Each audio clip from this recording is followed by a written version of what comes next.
Also mein Bereich der natürlichen Sprachverarbeitung ist KI eben ein sehr großes Ding. Da nutzen wir das sehr, sehr häufig. Es gibt natürlich noch sehr viele andere Anwendungsbereiche für KI-Technologien und speziell ich kümmere mich in der Forschung beispielsweise um sogenannte Retrieval Augmented Generation Systeme. Das heißt im Prinzip, wir wollen Firmen dazu befähigen, mit ihren eigenen Daten zu sprechen, in natürlicher Sprache, da einen Austausch zu ermöglichen. Das ist der Kern meiner Forschung und in der Lehre kommen ähnliche Systeme natürlich auch zum Einsatz. Wir regen Studierende dazu an, dass sie diese nutzen sollen in ihrem Lernalltag mit verschiedenen Materialien, versuchen damit in natürlicher Sprache zu interagieren, um eben auch Erfahrungen zu sammeln. Wie ist das, wann klappt das, welche Informationen können gut extrahiert werden, welche nicht und dergleichen. Und am Rand gibt es noch ein bisschen, auch mal ab und zu die Anwendung für Bildgeneration, also ein ganz anderer Bereich der KI, aber da hat man natürlich auch das ein oder andere Mal irgendwie was man generieren lässt.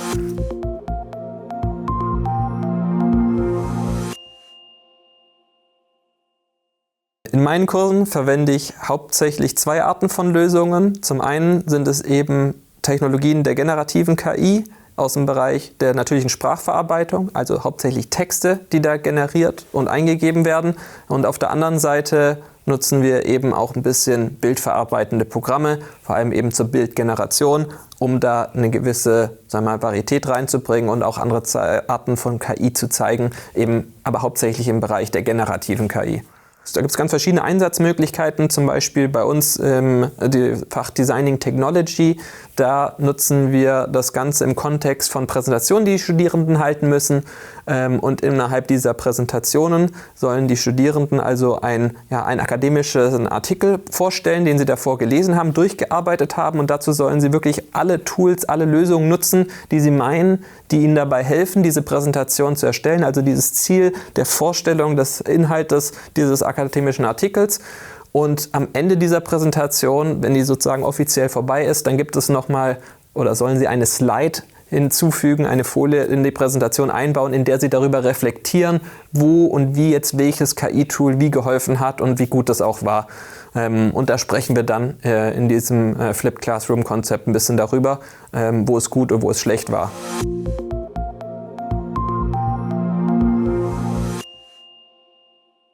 Da ist, glaube ich, die größte Gefahr auch, dass Studierende da zu sehr sich darauf verlassen, dass da schon irgendwas Sinnvolles bei rauskommt, weil das Modell ist eben auch darauf trainiert, Dinge gut klingen zu lassen, aber nicht das Richtige zu sagen.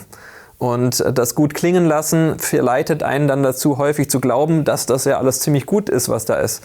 Und es sind vor allem eben auch die Nuancen manchmal, wie auch beim Prompt Engineering, manchmal, dass man sagt, okay, jetzt habe ich das leicht falsch eingegeben oder das Modell hat etwas leicht falsch ausgedrückt und das führt aber zu einer ganz anderen Vernetzung des Wissens bei den Studierenden im Kopf und das kann durchaus eben so ganz kleine Feinheiten dazu führen, dass was völlig falsch verstanden ist.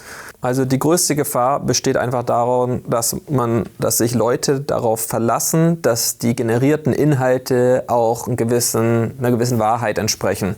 Zu einem gewissen Gemeinverständnis. Bleiben wir mal im Bereich der Wissenschaft. Wenn Leute da eben wissenschaftliche Fragestellungen reingeben oder über Wissenschaft fragen, sehr fachlich aufgeschriebene Sachen, dann bringen eben Sprachmodelle das häufig Sachen durcheinander, weil es eben sehr, sehr komplexe Konzepte sind, die da in Zusammenhang gebracht werden. Und sobald es sehr, sehr komplexe Konzepte sind, um die es geht, sind die Sprachmodelle nicht mehr gut dafür geeignet, das zu tun.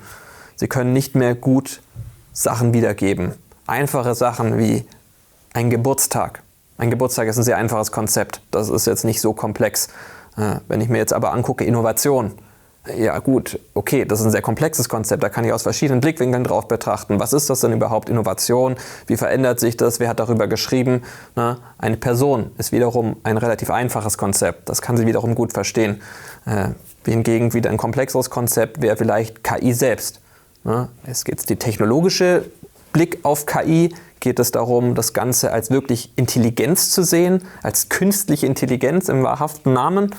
Ist das irgendwie der Blickwinkel? Worum geht es hier? Wie soll ich das betrachten? Und erstmal weiß das Sprachmodell ja überhaupt nicht, worum es geht und aus welcher Brille jetzt eigentlich da jemand drauf guckt.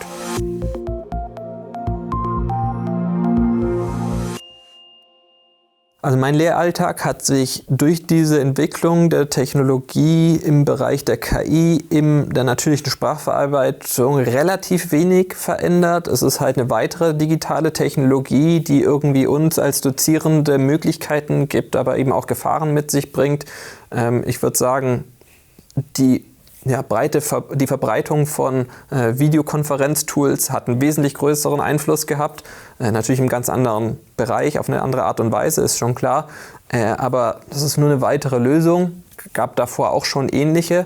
Das Spannende ist eben jetzt die Generierung von Text, die in größerem Maße da ist. Sie erleichtert vielleicht dann hier und da Aufgaben, aber die Aufgabe ist immer noch da. Noch haben wir ja nicht unsere Art der Prüfung geändert.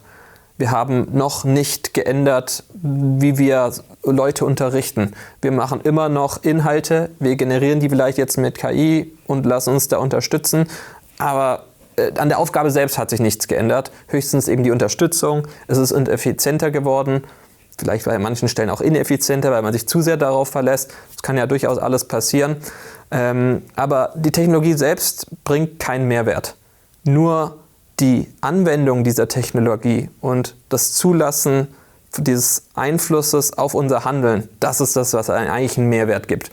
Das heißt, es hängt eigentlich von jedem selbst ab, was er aus diesen Technologien macht und nicht eben die Technologie selbst. Die ist nicht per se mehrwertstiftend. Dazu braucht es immer noch jemanden, der sie sinnvoll einsetzt, in einen richtigen Kontext setzt und da eben einen Impact auf die Studierenden, auf die Lehre hat.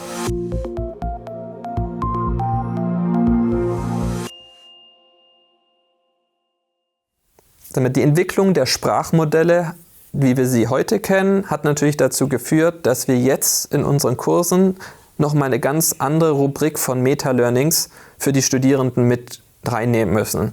In meinen Augen sind wir Studierende dafür zuständig oder haben die Verantwortung, mit beizubringen, als Meta-Learning, mit diesen Technologien umzugehen. Die Studierenden müssen es lernen, die müssen sehen, wir machen das, wir tun das. Jeder macht das im Alltag oder die meisten und da muss man einfach sagen, okay, das ist ein Meta-Learning, das eigentlich mitgedacht werden muss, einfach weil die Studierenden das auch einfach nutzen. Man hat ja keine Kontrolle drüber, sollte man auch nicht. Aber wir haben keine andere Wahl, als ihnen möglichst viel Erfahrung mitzugeben innerhalb eines Kursformates, wie man mit solchen Technologien umgeht, mit solchen Lösungen umgeht und wie man sie sinnvoll oder eben auch nicht sinnvoll einsetzen kann.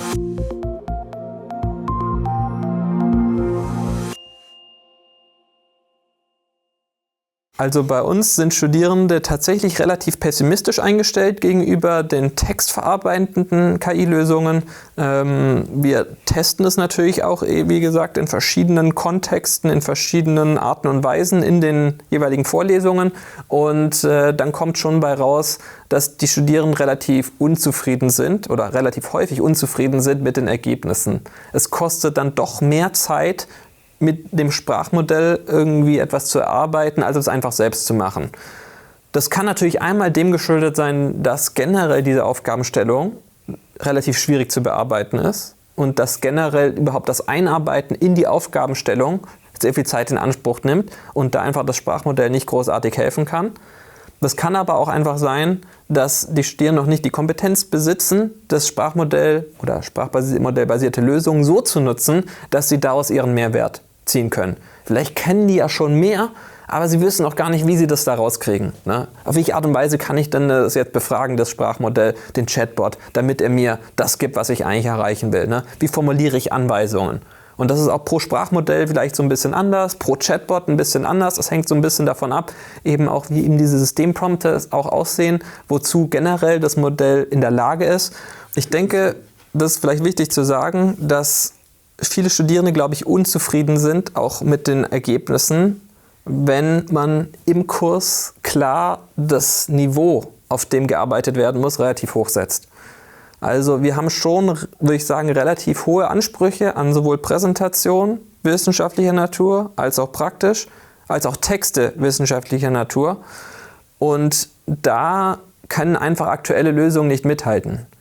Also das klingt einfach falsch. Das sind zu komplexe Texte häufig, die da erstellt werden müssen. Und das kriegen die nicht hin, die Sprachmodelle. Die können nicht gut genug formulieren in dem Detail. Und da ist dann klar, wenn die Studierenden eine gewisse Kompetenz haben, ein gewisses Verständnis und merken, hey, ich habe gerade den Text gerade gelesen und mir jetzt mal hier kurz zusammenfassen lassen, da kam ja völliger Mist bei rum. Das hat ja gar nicht gepasst.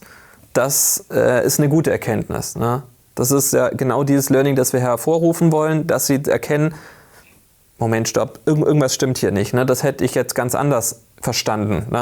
Und dann nochmal eben kritisch darüber nachdenken, liegt es an mir, habe ich es falsch verstanden, hat das Modell das falsch verstanden oder was ist hier der Error, dass hier die Interpretation desselben Textes ganz unterschiedlich gelaufen ist.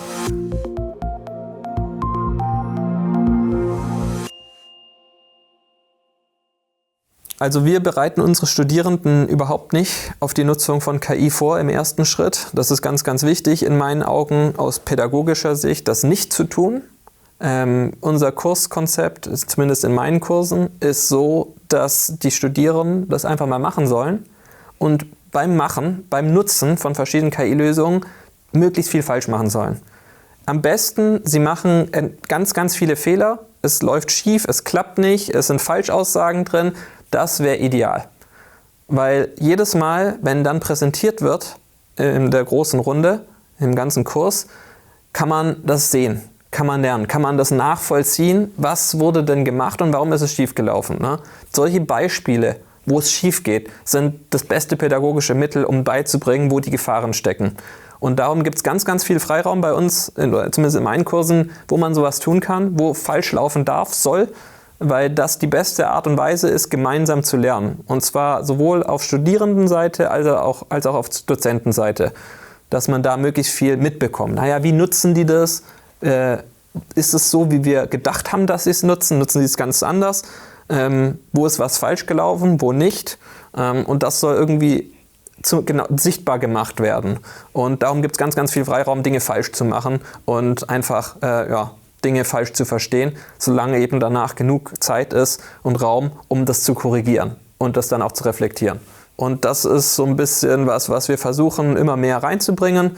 Und da haben wir, glaube ich, ganz gut schon dran gearbeitet als Lehrstuhl. In jedem Kurs gibt es inzwischen eben genau eine solche Übung, wo das passiert. Das können ganz unterschiedliche Aufgaben sein, von Zusammenfassen bis hin zu Übersetzen, bis hin Wissen extrahieren aus diesen Sprachmodellen, aber eben auch immer verbunden mit einer kritischen Reflexion im Nachgang darüber, was jetzt gut geklappt hat. Einmal Feedback von uns, aber auch Feedback zwischen den Studierenden untereinander, so wo klappt das nicht. Was hat dazu geführt, dass du jetzt ein besseres Ergebnis bekommen hast als ich? Und solche Sachen sollten dann diskutiert werden. Das ist schon sehr, sehr wichtig, dass wir das mitnehmen, dass wir das lernen und dass wir diese Debatte führen. Die kostet natürlich eine gewisse Zeit und geht dann vom Inhalt weg. Das ist jetzt bei uns in der Wirtschaftsinformatik nicht ganz so weit weg dann vom eigentlichen Inhalt, meistens, weil wir ja doch schon bei Technologie sehr nah dran sind.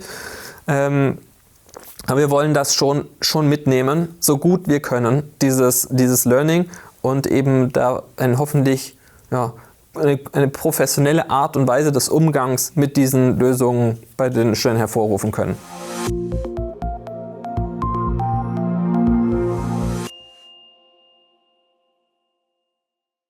Die Sache, die sehr gut funktioniert, ist eben, dass in unseren Lehrkonzepten das Ausprobieren von KI und das Reflektieren über KI sehr gut ankommt und auch eben das in die gezielten Kompetenzen entwickelt. Einschätzen zu können, konkret, was es bedeutet, so ein System zu benutzen, wann man sich darauf verlassen kann, wann nicht.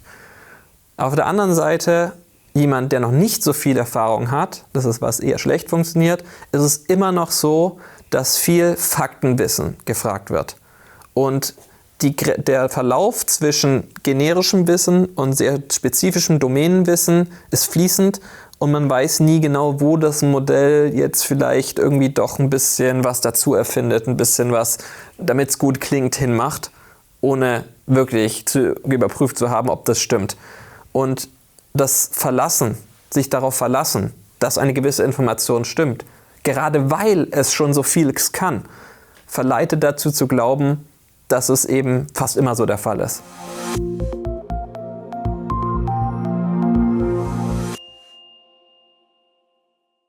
Also faktisches Wissen kann natürlich schlecht überprüft werden. Auf eine gewisse Art und Weise kann man das tatsächlich dennoch machen, wenn man das Sprachmodell, dazu bringt zu glauben, versucht dazu zu bringen zu glauben, dass das, was man eigentlich gerade geschrieben hat, falsch ist. Dann kann man gegenprüfen, ob das Modell eigentlich auch der Meinung ist, dass irgendwie ein Zusammenhang oder irgendwas da ist, was vielleicht eigentlich ganz anders zu verstehen ist. Und wenn man da versucht, ein bisschen mit zu arbeiten, dann geht das schon. Aber man kann nicht sagen, ob es richtig ist. Man kann nur sagen, ob es nicht falsch ist. Oder unterstützen in diese Richtung, dass vielleicht eine Aussage nicht falsch ist. Genauso ist aber auch möglich, innerhalb eines Aufbaus eines Textes zu sagen, hey, guck mal, hier sind meine einzelnen Themenpunkte, so habe ich die jetzt geschrieben, folgt das einer guten Struktur? Hast du Vorschläge, wie man das vielleicht verbessern kann? Das ist inhaltlich meistens gleich, muss man natürlich nochmal drüber lesen und drüber prüfen, ob irgendwie inhaltlich was verändert wurde, aber gibt es Vorschläge, wie man das vielleicht besser strukturieren kann? Erklär auch bitte, warum sagst du jetzt, das sei eine bessere Art und Weise, das zu formulieren? Oder man kann überprüfen in der Sinne von Rechtschreibung, Grammatik, solche Sachen kann man natürlich auch super überprüfen und sonst einfach als Partner nutzen, um eigene Gedanken zu challengen. Angenommen, man ist nicht dazu in der Lage, weiter nachzudenken, ob etwas vielleicht noch negativere oder positivere Konsequenzen hat und sagt dann einfach, guck mal, ich habe jetzt gerade mal diese 5 positiven und negativen Eigenschaften von Sprachmodellen aufgeschrieben. Hast du noch weitere? Sag mir doch mal, wie könnte ich diese Liste vervollständigen? Und dann kommen vielleicht noch 1, 2 dazu, die man vielleicht auch nochmal verifizieren muss dann über richtige Quellen, aber zumindest hat man den Ansporn bekommen, zu sagen, hey, denk mal über diesen Aspekt auch noch nach.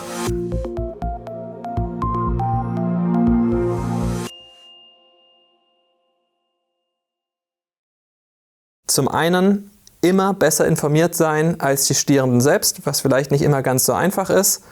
Der zweite Tipp ist, möglichst viel gemeinsam mit Studierenden lernen und Fehler machen, ausprobieren, testen, was klappt, was nicht klappt. Und als letztes würde ich noch empfehlen, dass ganz klar in den Metakompetenzen der Veranstaltung definiert ist, was sollen Sie im Umgang mit digitalen Technologien lernen? Was ist das Ziel davon? Warum machen wir das hier? Warum bringen wir die überhaupt in unsere Lehre ein? Das muss irgendwie klar niedergeschrieben und verankert sein.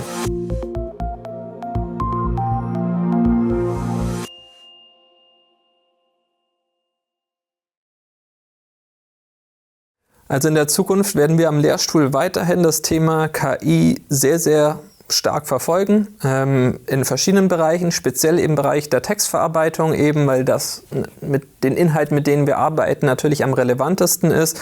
Genau werde ich persönlich darauf achten, dass die Debatte verfolgt wird, inwieweit Studierende eigentlich akademische Texte verarbeiten können lassen von solchen Lösungen, verstehen können mithilfe dieser Lösungen, aber auch, was müssen sie denn eigentlich generieren können? Ist es wirklich die KI, die in Zukunft die studentischen Arbeiten schreibt? Sind es die Studierenden selbst, die das Ganze nur anleiern und prompten, das Modell dazu bringen, das vernünftig zu formulieren? Oder müssen sie es selbst noch können? Und zu welchem Grad? Ganz wird es bestimmt nicht wegfallen, aber da wird auf jeden Fall einiges passieren. Da muss vielleicht auch überdacht werden, was eigentlich das Ziel ist. Was wollen wir den Studierenden beibringen? Was müssen sie später können in ihrem Beruf? Und in diesem Zuge muss man auf jeden Fall sagen, die Debatte generell in der Wissenschaft darüber, welche Rolle generierende Modelle spielen, generierende Lösungen, textgenerierende Lösungen, wissengenerierende, möchte man fast schon sagen, Lösungen spielen können. Das wird auf jeden Fall weiter verfolgt und wird nochmal bestimmt einen großen Einfluss haben. Aktuell muss jeder selbst noch schreiben, das ist nicht gut genug, was die liefern. Also der akademische Anspruch ist im Moment nicht gegeben von Sprachmodellen. Und ein Text, der von einem KI-basierten System geschrieben wurde, den erkennt, glaube ich, jeder, der mit diesem System arbeitet, relativ schnell. Und Studierende haben dann doch nochmal eine ganz andere Art und Weise zu formulieren, die jetzt so eigentlich dann quasi kein Problem verursacht oder so, oder nicht drunter fällt oder vermischt wird mit einem KI-generierten Text. Das sollte eigentlich kein Problem sein.